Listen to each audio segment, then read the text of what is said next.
കൊടുത്താൽ കൊല്ലത്തും കിട്ടും എന്നുള്ള ആ ഒരു പഴമൊഴി അല്ലെങ്കിൽ ആ ഒരു പഴഞ്ചൊല്ല് നമ്മളിലെല്ലാവരും കേട്ടിട്ടുണ്ടല്ലേ. ഇത് ഇവിടെ എക്സാക്ട്ലി അക്ഷരാർത്ഥത്തിൽ കൊല്ലത്ത് കിട്ടിയ ഒരു കഥയാണ് ഞാൻ പറയുന്നത്. ഒരു സംഭവത്തെക്കുറിച്ചിട്ടാണ് ഞാൻ സംസാരിക്കാൻ പോകുന്നത്. കാരണം നമ്മളൊക്കെ നമ്മളുടെ ജീവിതത്തിൽ പലപ്പോഴും പല സമയത്ത് എന്തെങ്കിലുമൊക്കെ ചെയ്തു കൂട്ടും. നമ്മൾ ഒരിക്കലും പ്രതീക്ഷിക്കുകയില്ല അതിൻ്റെ തിരിച്ചടി നമുക്ക് ഇന്നല്ലെങ്കിൽ നാളെ നമുക്ക് ഏതെങ്കിലും വിധേന എവിടെയെങ്കിലും വെച്ച് നമുക്ക് ലഭിക്കും എന്നുള്ള കാര്യം നമ്മൾ ആരും വിചാരിക്കാറില്ല. അത്തരത്തിൽ നമ്മൾ പ്രതീക്ഷിക്കാറേ ഇല്ല. പക്ഷേ എന്താണെന്ന് ചോദിച്ചാൽ ദൈവം നമുക്ക് ഒരു വടി എപ്പോഴും കരുതി വച്ചിരിക്കും. കാരണം തക്ക സമയത്ത് ആ വടി എടുത്ത് ദൈവം നമ്മളുടെ മേൽ പ്രയോഗിക്കും. ഇവിടെ അങ്ങനെയാണ് കൊല്ലത്ത് സംഭവിച്ചത്. അതുകൊണ്ടാണ് ഞാൻ പറഞ്ഞത് കൊടുത്താൽ കൊല്ലത്തും കിട്ടും എന്നുള്ള ആ പഴമൊഴി അക്ഷരാർത്ഥത്തിൽ ശരിയാണ് എന്നുള്ള കാര്യം. ഏവർക്കും സ്നേഹ നമസ്കാരം. ട്രാവൽ വിത്ത് സുനുവിൻ്റെ സത്യം നേരിലുള്ള യാത്രയുടെ മറ്റൊരു നേരിൻ്റെ കാഴ്ചപ്പാടിലേക്ക്, നേരിൻ്റെ കഥയിലേക്ക്, നേരിൻ്റെ ഒരു സംഭവത്തിലേക്ക് ഏവരെയും ഞാൻ ഹൃദയപൂർവ്വം സ്വാഗതം ചെയ്യുകയാണ്. സംഭവം നടക്കുന്നത് കൊല്ലത്താണ്. കൊല്ലത്ത് ഒരു വിവാഹ വേദിയാണ്, വിവാഹ ഫംഗ്ഷനാണ്, കല്യാണം നടക്കാൻ പോവുകയാണ്. കല്യാണം നടക്കാൻ പോകുന്ന വിവാഹ പന്തലിൽ വെച്ചിട്ട് എല്ലാം തയ്യാറായിട്ടുണ്ട്. വധു വന്നു, വരൻ്റെ ആളുകൾ, വരൻ്റെ അച്ഛൻ, വരൻ്റെ അമ്മ, മറ്റുള്ള ആളുകളൊക്കെ വന്നു. അപ്പോൾ ഈ വരൻ്റെ അച്ഛൻ എന്ത് ചെയ്തു എന്ന് ചോദിച്ചാൽ വധുവിനെ കണ്ടതും വരൻ്റെ അച്ഛൻ ഞെട്ടിത്തെറിച്ചു പോയി. അയാളുടെ കിളി പോയി എന്ന് പറയും. കിളിയല്ല പോയത്, കുറേ കിളികൾ ഒരുമിച്ച് പോയി എന്ന് പറയുന്നതായിരിക്കും ശരിയായ വസ്തുത. അയാൾ ആ വിവാഹ പന്തലിലേക്ക് കയറി ചെന്നിട്ട് ആ വധുവിൻ്റെ കൈ പിടിച്ചിട്ട് വധുവിനിട്ട് ഒന്ന് കരണത്തൊന്ന് പൊട്ടിച്ചു. അത് എനിക്കിവിടെ പറയാൻ പാടുണ്ടോ എന്ന് എനിക്കറിയില്ല. എന്നിട്ട് ആ പെൺകുട്ടീനെ വിവാഹ പന്തലിൽ നിന്ന് പുറത്തേക്ക് ആ പന്തലിൽ നിന്ന് വലിച്ചിഴച്ചുകൊണ്ടുപോയി പുറന്തള്ളിയിട്ട് പറഞ്ഞ ഭാഷകളൊന്നും നമുക്കിവിടെ പ്രയോഗിക്കാനായിട്ട് സാധിക്കത്തില്ല. അത് ക്ഷണിക്കപ്പെട്ട ധാരാളം അതിഥികളുണ്ട്. 500 പേരുടെ മുന്നിൽ വെച്ചിട്ടാണ് ഇത്തരത്തിലുള്ളൊരു സംഭവ വികാസം അവിടെ അരങ്ങേറിയത്. അപ്പോൾ ഏതാണ് എന്തിനാണ് ഇയാൾ ഇങ്ങനെ ചെയ്യുന്നത്? ഭ്രാന്തമായ രീതിയിലേക്ക് ഇങ്ങനെ ചെയ്യാമോ? വരൻ വന്നിട്ടുണ്ട്. പ്രതിശുദ്ധ വധുവിനെയാണ് ആളുകളുടെ മുന്നിൽ വെച്ചുള്ള ഇയാൾ വലിച്ചിഴച്ച് കൊണ്ടുപോയി പുറന്തള്ളിയത്. അപ്പോൾ കാര്യം എന്താണ് എന്ന് ചോദിച്ചിട്ട് അയാൾ വളരെ മോശമായ രീതിയിലുള്ള വാക്കുകൾ പ്രയോഗിച്ച് ആ പെൺകുട്ടിയെ കുറ്റപ്പെടുത്തുന്നതല്ലാതെ കാര്യം എന്താണ് എന്ന് അയാൾ പറയുന്നില്ല. പക്ഷേ പെൺകുട്ടി തുറന്നു പറഞ്ഞപ്പോൾ അവിടെ ഉണ്ടായിരുന്ന ആ സദസ്യത്തിൽ വന്ന സകല ആൾക്കാരും ഞെട്ടിത്തെറിച്ചു പോയി എന്നുള്ളത് സത്യം. അത് കൂടാതെ തന്നെ ആ വരൻ്റെ അച്ഛനെ തൽക്ഷണം വരൻ്റെ അമ്മ ഉപേക്ഷിച്ചു എന്നുള്ളതാണ്. അയാളോട് പറഞ്ഞു, നിങ്ങൾ ഇത്തരത്തിലുള്ള നെറുകെട്ട വൃത്തികെട്ടവനാണെന്ന് എനിക്കിപ്പോഴാണ് മനസ്സിലായത്. നിങ്ങളുടെ പാട്ടിന് പോയിക്കോളൂ. ഇനി മേലാൽ എൻ്റെ വീട്ടിലേക്കോ ഞാനോ എൻ്റെ മകനോ താമസിക്കുന്ന സ്ഥലത്തേക്ക് നിങ്ങളുടെ നിഴൽ പോലും അവിടെ വരാൻ പാടില്ല എന്ന് പറഞ്ഞ് ഭർത്താവിനെ ആട്ടി അകറ്റുകയാണ് വരൻ്റെ അമ്മ ചെയ്തത്. എന്താണ് അവിടെ ആക്ച്വലി സംഭവിച്ചത്? നമുക്ക് ഇത് കഥയിലേക്ക് വരുന്നതിന് മുൻപ്, ഈ സംഭവത്തിലേക്ക് വരുന്നതിന് മുൻപ് നമുക്ക് കുറച്ച് പിന്നാമ്പുറത്തേക്ക് പോകാം. ഒരു 5-6 വർഷം മുൻപുള്ള ചില കാര്യത്തിലേക്ക് നമുക്ക് പോവുകയാണ്. വിശ്വം ഒരു ബിസിനസ്സുകാരനാണ്. വിശ്വത്തിൻ്റെ സ്ഥലം കൊല്ലമാണ്. വിശ്വത്തിന് ഒരേ ഒരു മകനാണുള്ളത്. മകൻ്റെ പേര് കിരൺ എന്നാണ്. ഭാര്യയുണ്ട്. ഭാര്യയുടെ പേരൊന്നും ഇവിടെ പ്രസക്തിയില്ല. കൊല്ലം ആശ്രമ മൈതാനത്തിനടുത്തൊക്കെയാണ് അവർ താമസിക്കുന്നത്. അപ്പോൾ വിശ്വം ബിസിനസ് ചെന്നൈയും ബാംഗ്ലൂരും ആയിട്ടാണ് ബിസിനസ്സിൻ്റെ ചില കാര്യങ്ങളൊക്കെ നടക്കുന്നത്. മിക്കവാറും എല്ലായ്പ്പോഴും തന്നെ ആഴ്ചയിലൊരു 4 ദിവസം വിശ്വം ബാംഗ്ലൂരും, 2 ദിവസം ചെന്നൈയിലും, 1 ദിവസമാണ് വീട്ടിലേക്ക് പോവുക. മന്ത്ലി വൺസൊക്കെയാണ് പോവുക. അപ്പോൾ ബാംഗ്ലൂരാണ് വിശ്വം കൂടുതൽ സമയം ചിലവഴിക്കുന്നത്. കാണാൻ വിശ്വത്തിന് ഏകദേശം 40-45 വയസ്സുണ്ടെങ്കിലും കണ്ടാലൊരു 30കാരൻ്റെ മതിപ്പേ തോന്നുകയുള്ളൂ. നല്ല ആകാരവടിവും, നല്ല സുന്ദര കുട്ടപ്പനാണ്. നല്ല സംസാരം, നല്ല പെരുമാറ്റം, നല്ല രൂപഭംഗി, നല്ല വെളുത്ത് തുടുത്ത് സുന്ദര കുട്ടപ്പനാണ് കേട്ടോ ഈ വിശ്വം എന്ന് പറഞ്ഞയാൾ. അപ്പോൾ അയാൾ അവിടെ വെച്ച് യാദൃശ്ചികമായിട്ട് ഈ റെസ്റ്റോറൻറ്റിൽ വെച്ചാണ് ആദ്യം പരിചയപ്പെട്ടത് കാവ്യ എന്ന് പറഞ്ഞ പെൺകുട്ടിയാണ്. കാവ്യ അവിടെ ഒരു IT ഫീൽഡിൽ പുതിയതായിട്ട് ജോയിൻ ചെയ്തതാണ്. സോഫ്റ്റ്വെയർ എഞ്ചിനീയറാണ്. അവിടെ ജോലി ചെയ്തപ്പോൾ വിശ്വത്തിനെ കണ്ടു പരിചയപ്പെട്ടു. രണ്ടുപേരും, ഒരാൾ കാവ്യയുടെ സ്ഥലം പത്തനംതിട്ടയാണ് കേട്ടോ. പത്തനംതിട്ടയും കൊല്ലവുമാണ്, അടുത്തടുത്ത സ്ഥലമാണ്. കണ്ടു പരിചയപ്പെട്ടു. ഒറ്റ മാത്രമേ തന്നെ ലവ് അറ്റ് ഫസ്റ്റ് സൈറ്റ് എന്നൊക്കെ നമ്മൾ കേൾക്കാറില്ലേ. കാവ്യയ്ക്ക് ഒറ്റ മാത്രത്തിൽ തന്നെ വിശ്വത്തിനെ ഇഷ്ടപ്പെട്ടു. വിശ്വത്തിനും ഒറ്റ മാത്രത്തിൽ തന്നെ കാവ്യയെ ഇഷ്ടപ്പെട്ടു. വിശ്വം താൻ മാരീഡാണെന്നും താൻ വിവാഹിതനാണ്, തനിക്കൊരു മകനുണ്ട്, വലിയ മകനാണ്, 10-22 വയസ്സുള്ള ചെറുക്കനാണ് എന്നുള്ള കാര്യം വിശ്വം മനഃപൂർവ്വം മറച്ചു വെച്ചു. ഞാൻ പറഞ്ഞു, ഒരു 45കാരനാണെന്നുണ്ടെങ്കിലും അയാളെ കണ്ടു കഴിഞ്ഞാൽ ഒരു 30-അപ്പുറത്തേക്ക് മതിക്കില്ല. ചില ആളുകൾ അങ്ങനെയാണ്. ചില ആണുങ്ങളാണെങ്കിലും പെണ്ണുങ്ങളാണെങ്കിലും നമുക്കറിയാം, നമ്മുടെ മമ്മൂട്ടി സാറിനെയൊക്കെ നോക്കിയാൽ അറിയാം, 71-ലോ 72-ലോ ഒക്കെ നല്ലൊരു 35-കാരൻ്റെ ചുറുചുറുക്കോട് കൂടിയിട്ടാണ് അദ്ദേഹം പ്രവർത്തിക്കുകയും അഭിനയിക്കുകയും ഒക്കെ ചെയ്യുന്നത് അല്ലേ. അപ്പോൾ ഇത് വിശ്വത്തിൻ്റെ കേസിൽ അതൊരു വലിയ അതിശയമുള്ള കാര്യമൊന്നുമല്ല. അങ്ങനെ വിശ്വം മറച്ചു വെച്ചു. അങ്ങനെ ഇവർ പ്രണയബദ്ധരായി രണ്ടുപേരും ഹൃദയം കൈമാറി, മനസ്സും ശരീരവും ഒക്കെ കൈമാറി അവർ ജീവിക്കുന്നത് ലിവിങ് ടുഗദറായിട്ടാണ് ജീവിച്ചിരുന്നത്. എപ്പോഴും പിന്നെ കാവ്യ വിവാഹത്തിൻ്റെ കാര്യം പറയുമ്പോഴേക്കും കുറച്ചുകൂടെ കഴിയട്ടെ, സമയമായിട്ടില്ല, എനിക്കൊരു പ്രൊമോഷൻ, ഞാനൊരു കമ്പനിയുടെ ഓണ്ടർപ്രണറാണ്, കുറച്ചുകൂടെ കഴിഞ്ഞാൽ ഞാൻ ഈ കമ്പനി വ്യാപിപ്പിച്ചിട്ട് നമുക്ക് വിദേശത്തേക്ക് അതിൻ്റെ ബ്രാഞ്ച് തുടങ്ങിയിട്ട്, അങ്ങനെയാണ് എൻ്റെ സ്വപ്നങ്ങൾ, അതിനുവേണ്ടി എൻ്റെ സ്വപ്നങ്ങൾ നീ അരിഞ്ഞു വീഴ്ത്തരുത്, അതുവരെ എൻ്റെ ഒപ്പം നിൽക്കുകയാണ് നീ ചെയ്യേണ്ടത്, നീ എൻ്റെ പ്രാണപ്രിയയാണ്, ഒരുമിച്ച് നിൽക്കുകയാണ് നീ എൻ്റെ കൂടെ നിൽക്കേണ്ടത്. അപ്പോൾ ആ സമയത്ത് ഒരുമിച്ച് നിന്നാൽ മാത്രമേ നമുക്ക് പല രീതിയിലേക്ക് നമുക്ക് മുന്നോട്ട് പോകാനായിട്ട് സാധിക്കത്തുള്ളൂ എന്ന് പറഞ്ഞു. ഇതിനിടയ്ക്ക് ടൂറൊക്കെ വരും. അപ്പോൾ ഇവർ ഡൽഹിക്ക് പോകും, ഇടയ്ക്ക് ദുബൈക്ക് പോകും. അങ്ങനെ പിന്നെ കാവ്യ IT ഫീൽഡായതുകൊണ്ട് വീട്ടിലേക്ക് അങ്ങനെ പിന്നെ ജോലിയുടെ ഭാഗമായിട്ട് പോകുന്നു എന്ന് പറഞ്ഞതുള്ളൂ. ഇതിനിടയിൽ 1 അല്ല 2 അല്ല 3 തവണ കാവ്യ പ്രഗ്നൻ്റ് ആകുകയും 3 തവണ വിശ്വം മുൻകൈ എടുത്തിട്ട് തന്നെ അത് അബോർഷൻ ചെയ്ത് കളയുകയും ചെയ്തു. അങ്ങനെ അവരുടെ ഇങ്ങനെ പ്രണയസുരഭിലമായിട്ടുള്ള കാര്യങ്ങൾ ഇങ്ങനെ മുന്നോട്ട് പോവുകയാണ്. അങ്ങനെ പോകുന്ന സമയത്ത് വളരെ യാദൃശ്ചികമായിട്ട് കാവ്യയ്ക്ക് മനസ്സിലാക്കാൻ സാധിക്കുകയാണ്. കാവ്യ മനസ്സിലാക്കുകയാണ് വിശ്വം എന്ന് പറഞ്ഞ അയാൾ തന്നെ ചതിക്കുകയായിരുന്നു. അയാൾക്ക് ഭാര്യയുണ്ട്, അയാൾ വിവാഹിതനാണ് എന്നുള്ള കാര്യം.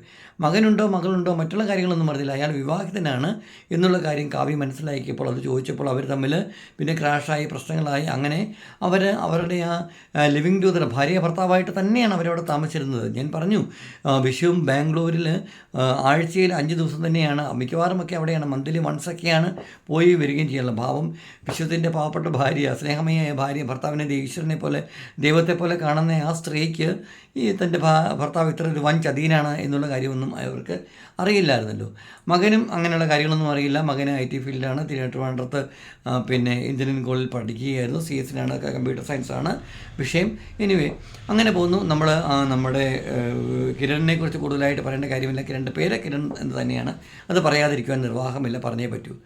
അങ്ങനെ അവർ സെപ്പറേറ്റായി, സ്പ്ലിറ്റായി, പ്രശ്നമായി, വഴക്കായി, പിന്നീട് രണ്ടുപേരും ബദ്ധശത്രുക്കളായി അവർ അങ്ങ് പിരിയുകയാണ് ചെയ്തത്. പിന്നീട് അവർക്ക് പരസ്പരം അങ്ങനെയുള്ള കണക്ഷൻസോ മറ്റുള്ള കാര്യങ്ങളൊന്നും തന്നെ അങ്ങനെ വന്നിരുന്നില്ല. ഇതിനിടയ്ക്ക് ഞാൻ പറഞ്ഞു, വിശ്വം തൻ്റെ കമ്പനി ഡെവലപ്പ് ചെയ്യാനുള്ള നെട്ടോട്ടത്തിലായിരുന്നു. കമ്പനി ഡെവലപ്മെൻറ്റിൻ്റെ കാര്യമായിട്ട് അയാൾ ഇവിടെ നിന്ന് മാറി, ബാംഗ്ലൂരിൽ നിന്നൊക്കെ മാറി, പിന്നെ ദുബൈയിലേക്ക് പോയി. ദുബൈയിലുള്ള കാര്യങ്ങളും അവിടെയായിട്ട് ആണ് പിന്നെ വർഷത്തിലൊരു തവണ ആ രീതിയിലേക്കൊക്കെയാണ് വരുന്നത്.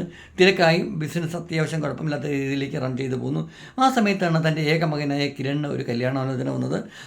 കല്യാണാലോചന വന്നു എന്ന് പറഞ്ഞാൽ കിരണ് ജോലി കിട്ടിയിട്ട് പിന്നെ ക്യാമ്പസ് സെലക്ഷനായിരുന്നു, ബാംഗ്ലൂരിൽ പോയിട്ട് അവിടെ ജോലി ചെയ്യുകയായിരുന്നു. അങ്ങനെയാണ് കിരണ് നമ്മളുടെ ഈ പെൺകുട്ടീനെ, കാവ്യയെ കാണുകയും ഇഷ്ടപ്പെടുകയും ചെയ്തത്. രണ്ടുപേരും ഒരേ ഫേമിൽ, ഒരേ എസ്റ്റാബ്ലിഷ്മെൻറ്റിലാണ് വർക്ക് ചെയ്തിരുന്നത്. രണ്ടുപേരും തമ്മിൽ കാവ്യാണ് അല്പം വയസ്സിനും വ്യത്യാസമുണ്ട്. പക്ഷേ ഇപ്പോഴത്തെ ജനറേഷനിൽ അതൊന്നും വലിയൊരു ഇഷ്യൂ ആണല്ലോ. അങ്ങനെ കല്യാണാലോചനയുടെ പ്രപ്പോസൽ ഒന്നും വീട്ടുകാരുമായിട്ട് ആലോചിച്ചു. വയസ്സിൻ്റെ കാര്യം അവർ അങ്ങനെ മനഃപൂർവ്വം കുറച്ചങ്ങ് ഹൈഡ് ചെയ്ത് വെച്ചു. കാരണം ഒരു കല്യാണം നടക്കണമെന്നുണ്ടെങ്കിൽ ചില കാര്യങ്ങളൊക്കെ നമ്മൾ മനഃപൂർവ്വം, ചില വീട്ടുകാരാണെങ്കിലും ബന്ധുക്കളാണെന്നുണ്ടെങ്കിലും അച്ഛനമ്മമാരാണെങ്കിലും ആൺകുട്ടിയൊക്കെ ആണെങ്കിലും ചില കാര്യങ്ങൾ അവർക്ക് പരസ്പരം അറിയാമെങ്കിലും മറ്റുള്ളവരിലേക്ക് അങ്ങനെ സ്പ്രെഡ് ചെയ്യേണ്ട കാര്യമില്ല. കിരണിൻ്റെ അമ്മ വന്ന് കണ്ടു, ഓക്കെ, ഇഷ്ടപ്പെട്ടു, അച്ഛനോട് സംസാരിച്ചു, കാര്യങ്ങളൊക്കെ പറഞ്ഞു. അച്ഛന് വളരെ മനോഹരമായൊരു ഫോട്ടോ അയച്ചു കൊടുത്തു.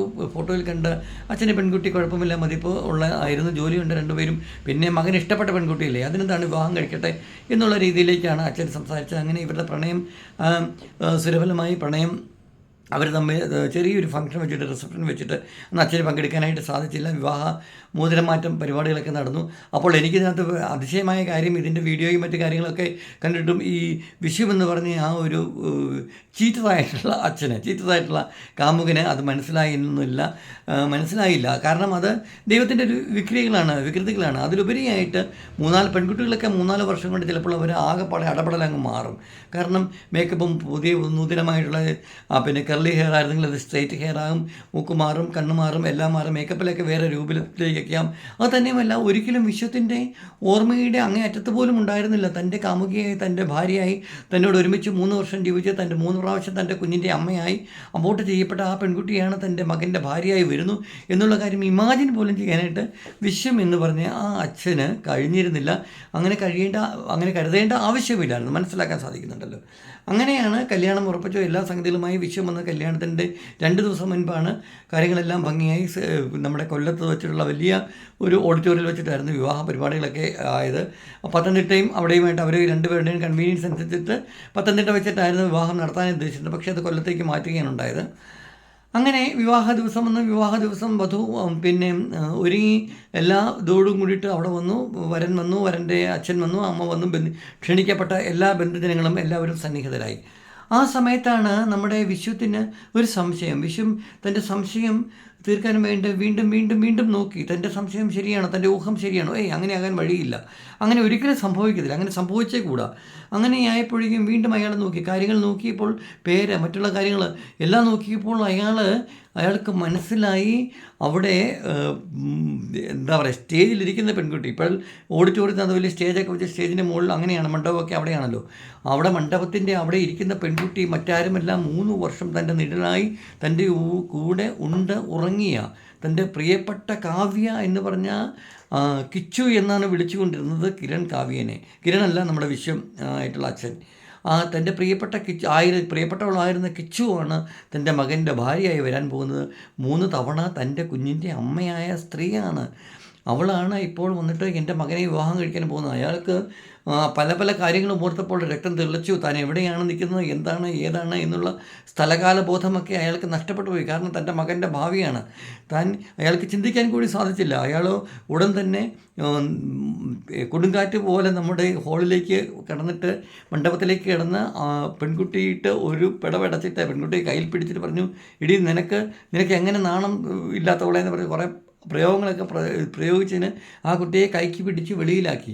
കാര്യം എന്താണ് ഏതാണെന്നൊക്കെ ആളുകൾ ചോദിക്കുന്നുണ്ട്. അപ്പോൾ ഇയാളൊന്നും പറയുന്നില്ല. പറയുന്നത് ഈ പെൺകുട്ടിയെ വളരെ മോശമായിട്ടുള്ള രീതിയിലേക്ക് ഇങ്ങനെ പറയുന്നതല്ലാതെ മറ്റൊന്നും പറഞ്ഞില്ല. അപ്പോൾ ആളുകളെല്ലാവരും ചുറ്റും കൂടി വലിയ പ്രശ്നമായ ആൾക്കാരായി കല്യാണത്തിന് ഇങ്ങനെ ഒരു അലങ്കോലം ഒക്കെ വരുമ്പോഴത്തേനും വലിയ ഇഷ്യൂ ആകുമല്ലോ. അപ്പോൾ പെൺകുട്ടി രണ്ടും ധൈര്യം കൽപ്പിച്ചു, ഇയാൾ എൻ്റെ കാമുകനായിരുന്നു, എൻ്റെ ഒപ്പം 3 വർഷം താമസിച്ച ഇയാളാണ് ഈ നരാധമനായിട്ടുള്ള സ്ത്രീലമ്പടൻ എന്നെ പറഞ്ഞ് കബളിപ്പിച്ചിട്ട്, ഭാര്യയും കുട്ടിയുമുള്ള ഇയാൾ എന്നെ പറഞ്ഞ് കബളിപ്പിച്ചിട്ട് എൻ്റെ കൂടെ വന്നിട്ട് എന്നെ 3 തവണ ഗർഭിണിയാണ്. പരസ്യമായിട്ട് തന്നെ ആ പെൺകുട്ടി, കാവ്യ എന്ന് പറഞ്ഞ പെൺകുട്ടി പരസ്യമായിട്ട് തന്നെ അവിടെ വെച്ച് പറയുകയുണ്ടായി. ഇത് കേട്ടതും ആൾക്കാർ മൂക്കത്ത് വെച്ച്. ആ പെൺകുട്ടി പറഞ്ഞു, ഞാൻ ഇന്നസെൻ്റ് ആയിരുന്നു, എനിക്കറിയില്ല, ഇയാൾ എന്നെ ചതിക്കുകയാണ് ചെയ്തത്. ഇയാൾക്ക് ഇത്രയും പ്രായമുണ്ടെന്നോ, ഇയാൾക്കൊരു മകനുണ്ടെന്നോ, അല്ലെങ്കിൽ ഇയാൾക്ക് ഭാര്യ ഉണ്ടെന്നോ ഉള്ള കാര്യമെന്ന് എന്നോട് പറഞ്ഞത്. എന്നെ വിവാഹം കഴിക്കാം, ബിസിനസ്സാണ്, ഇത് ഡെവലപ്പ് ചെയ്ത് ദുബൈയിലേക്ക് പോയതിന് ശേഷം ദുബൈയിൽ പോയി സെറ്റിലാകാം, അങ്ങനെയുള്ള കാര്യമാണ്, മറ്റു ബന്ധുക്കൾ ആരുമില്ല, ഇങ്ങനെയുള്ള കഥകളൊക്കെയാണ് എന്നോട് പറഞ്ഞിരുന്നതെന്ന് പെൺകുട്ടി, വിവാഹ വേഷത്തിലുള്ള ആ പെൺകുട്ടി അവിടെ വെച്ച് പറയുകയാണുണ്ടായത്. എന്തു തന്നെയാണെങ്കിലും ആ സമയത്ത് വന്നിട്ട് ഈ കിരൺ എന്ന് പറഞ്ഞ പയ്യൻ്റെ അമ്മ വന്ന് ഈ വിശ്വത്തിൻ്റെ കർണത്തിട്ട് 2-3 പൊട്ടിച്ചിട്ട് പറഞ്ഞു, ഇനി മേലാൽ താൻ ഇതുപോലുള്ള ഇത്രയും വൃത്തികെട്ട ഒരാളുടെ കൂടെയാണ് ഞാൻ ജീവിച്ചതെന്ന് ഓർക്കുമ്പോൾ തന്നെ എനിക്ക് ലജ്ജ തോന്നുന്നു എന്ന് പറഞ്ഞ് അവരിപ്പോൾ സെപ്പറേറ്റാണ്, വിവാഹമോചനം കിട്ടി കേട്ടോ. ഇപ്പോൾ വിശ്വം വേറെയാണ്, അയാളെ ഉപേക്ഷിച്ച് അയാളുടെ ഭാര്യ പോയി, മകൻ പോയി, അയാളിപ്പോൾ ദുബൈയിൽ തന്നെയാണ്, നാട്ടിലില്ല. കാവ്യയും കിരണും തമ്മിലുള്ള വിവാഹം നടന്നില്ല എന്നുള്ള കാര്യം തീർച്ചയായിട്ടും അറിയാമല്ലോ. കാരണം തൻ്റെ അച്ഛൻ്റെ കൂടെ 3 വർഷം ജീവിച്ചയാളായിരുന്നു. പക്ഷേങ്കിൽ പെൺകുട്ടി പലപ്പോഴും പറഞ്ഞിരുന്നു, എനിക്കൊരു എക്സ് ലവർ ഉണ്ടായിരുന്നു, അയാൾ എന്നെ ചതിച്ചിട്ട് പോവുകയാണ് ചെയ്തത് എന്നുള്ള കാര്യം കാവ്യ വളരെ ഓപ്പണായിട്ട് കിരണോട് പറഞ്ഞിരുന്നു. പക്ഷേ കിരണോ കാവ്യയോ അറിഞ്ഞിരുന്നില്ല അത് കിരണിൻ്റെ അച്ഛനായിട്ടുള്ള വിശ്വം എന്ന് പറഞ്ഞ് ആ വൃത്തികെട്ട മനുഷ്യനായിരുന്നു എന്നുള്ള കാര്യം അവർ പറഞ്ഞിരുന്നില്ല. എന്താണെങ്കിലും അവർ തമ്മിലുള്ള ബന്ധത്തിന് വലിയ കോട്ടമോ അല്ലെങ്കിൽ വലിയ വിള്ളലോ ഒന്നും വീണില്ല. പക്ഷേ എങ്കിൽ പരസ്പരം അവർക്കറിയാം, അവർ പരസ്പരം മനസ്സിലാക്കിയിട്ടുണ്ട്, അവർ ആത്മാർത്ഥമായിട്ട് സ്നേഹിച്ച ആളുകളാണ്. ഇതിനകത്ത് ആരുടെ ഭാഗത്താണ് തെറ്റ് എന്ന് നിങ്ങളാണ് അനുമാനിക്കേണ്ടത്, നിങ്ങളാണ് പറയേണ്ടത്. നിങ്ങളത് കമൻറ്റിൽ തീർച്ചയായിട്ടും അത് രേഖപ്പെടുന്നത്. ഇത് വളരെ അപൂർവമായിട്ടുള്ള ഒരു സംഭവമാണ്. പിന്നെ ഇത് അത്രയേറെ കൊട്ടിഘോഷിക്കപ്പെടാത്തത് എന്തുകൊണ്ടാണ് എന്ന് ചോദിച്ചാൽ, ഒരു പെൺകുട്ടിയുടെയും ഒരു ആൺകുട്ടിയുടെയും ജീവിതത്തിൻ്റെ പ്രശ്നമായതുകൊണ്ടാണ് കൂടുതലായിട്ട്. ഒരിടയ്ക്ക് ഇതൊരല്പം സമയമായി ഈ ഇഷ്യൂ നടന്നിട്ട് കേട്ടോ.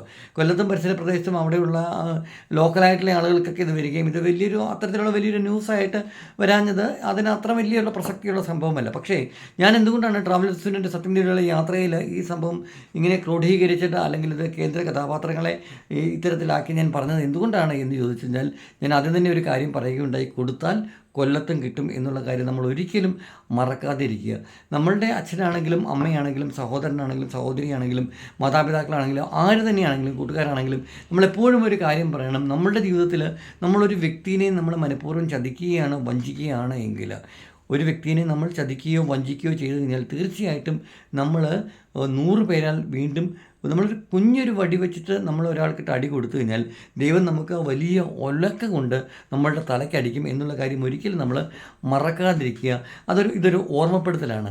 ഇത് കിരണിൻ്റെയും കാവ്യയുടെയും വിശ്വത്തിൻ്റെയും മാത്രം കഥയല്ല. നമ്മുടെ ജീവിതത്തിലെ പലരും കണ്ണടച്ച് പാല് കുടിക്കുന്ന പൂച്ചകൾ നമ്മുടെ സമൂഹത്തിൽ ധാരാളം പേരുണ്ട്. നമ്മുടെ ഇടയിലും ധാരാളം പേരുണ്ട്.